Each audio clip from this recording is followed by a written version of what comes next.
Quando Moisés transmitiu essas palavras a todos os israelitas, eles choraram amargamente.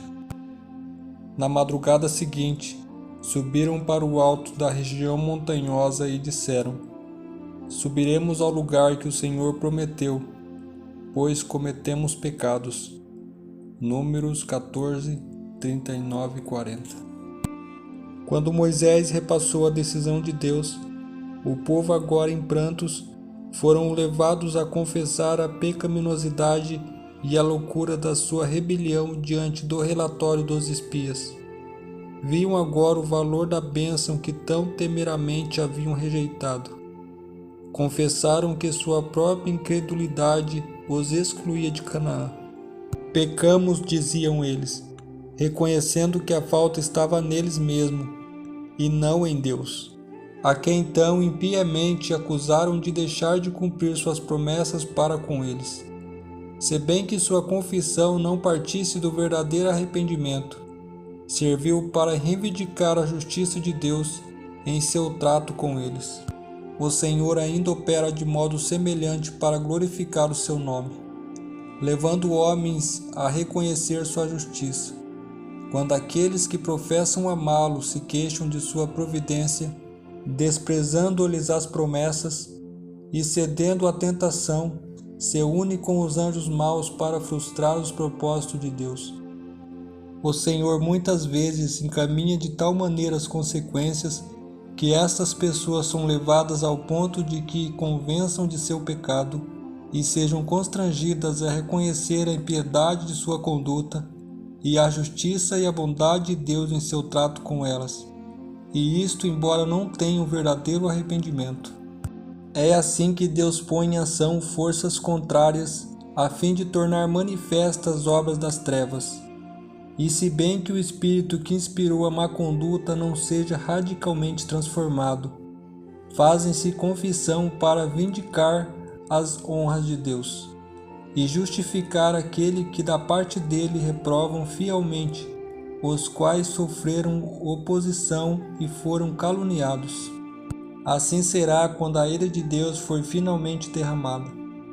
Quando o Senhor vier com milhares de seus anjos para fazer juízo contra todos, convencerá dentre eles todos os ímpios por todas as suas obras e impiedades.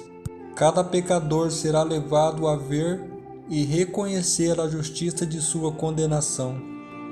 O povo parecia ter se arrependido com sinceridade, mas estavam mais tristes pelo resultado da sua má conduta do que pela ingratidão e desobediência que haviam demonstrado.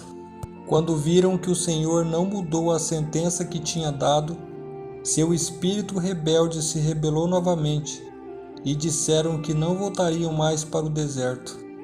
Ao ordenar que se retirasse da terra os seus inimigos, Deus estava testando a aparência e submissão do povo e provou que ela não era real. Os israelitas sabiam ter pecado gravemente, consentindo que seus sentimentos temerários os dominasse e procurando matar os espias que insistiam com eles para que obedecessem a Deus, mas estavam aterrorizados apenas por perceber que tinham cometido um erro terrível, cujas consequências seriam desastrosas para eles. Seu coração não estava mudado. Eles precisavam somente de um pretexto para dar início a uma rebelião semelhante. E esse pretexto surgiu quando Moisés, pela autoridade de Deus, ordenou-lhes que voltassem ao deserto. O povo israelita demonstrou naquele momento ser um povo presunçoso. Presunção é falta de fé, é produzida por Satanás.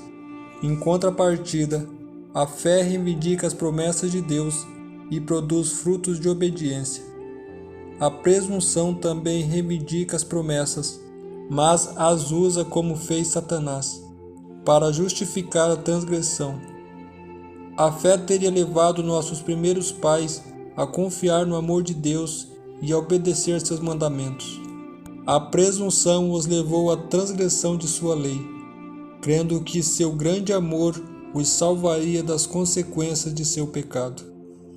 Reivindicar a aprovação do céu sem cumprir as condições pelas quais a misericórdia é concedida não é fé. A verdadeira fé se fundamenta nas promessas e providência das Escrituras. Deus sabe reconhecer perfeitamente a verdadeira fé. Ninguém pode enganar a Deus.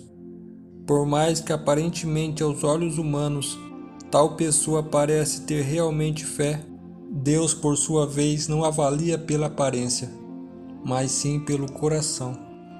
Pode-se até viver uma vida plena neste mundo, mas um dia o juízo de Deus pesará sobre ela. Infelizmente, existe no meio cristão a chamada fé falsa, que está inundando as igrejas.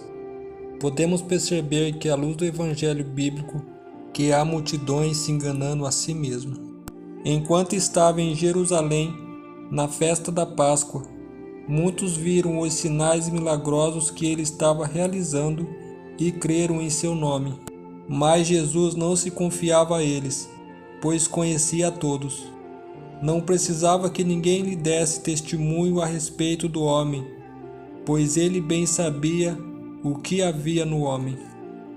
João capítulo 2, verso 23 a 25. A fé falsa incita em emoções. Foi sobre essa fé emotiva que o Senhor nos falou. Quanto à semente que caiu em terreno pedroso, esse é o caso daqueles que ouvem a palavra e logo a recebem com alegria. Todavia, isto não tem raiz em si mesmo. Permanece pouco tempo. Quando surge alguma tribulação ou perseguição por causa da palavra, logo a abandona. Mateus capítulo 13, verso 20 e 21. Diante disso, fazemos a seguinte pergunta: mas o que é verdadeira fé então? A verdadeira fé salvadora e cristã é a confiança livre, firme e cordial no coração de Jesus Cristo, o Filho de Deus, como mediador homem, Deus, nosso Salvador e nosso Senhor. A verdadeira fé é confiar em Deus e crer que suas promessas se realizará sobre nós. A verdadeira fé é dizer não a este mundo e dizer sim às coisas de Deus. A verdadeira fé é viver em comunhão contrita com Deus e se entregar como ferramenta para a sua obra. A verdadeira fé não é fingida, e sim sentida. Certo publicano chamado Thomas Manton disse que aquele que tem uma falsa fé, ora como fariseu, faz seus votos como a prostituta, beija Cristo como Judas, oferece sacrifício como Caim, jejua como Jezebel. Vende a tua herança para dar aos pobres como Anania e Zafira, mas tudo isso é vão sem coração, porque a fé do coração é que determina tudo. Querido Deus, obrigado, Senhor, pela lição dessa semana. Nos ajuda, Senhor, a ter uma fé verdadeira em Ti. Ajuda-nos, Pai, a dizer não a este mundo e viver segundo a Sua palavra. Assim oramos, em nome de Jesus. Amém. Até a próxima.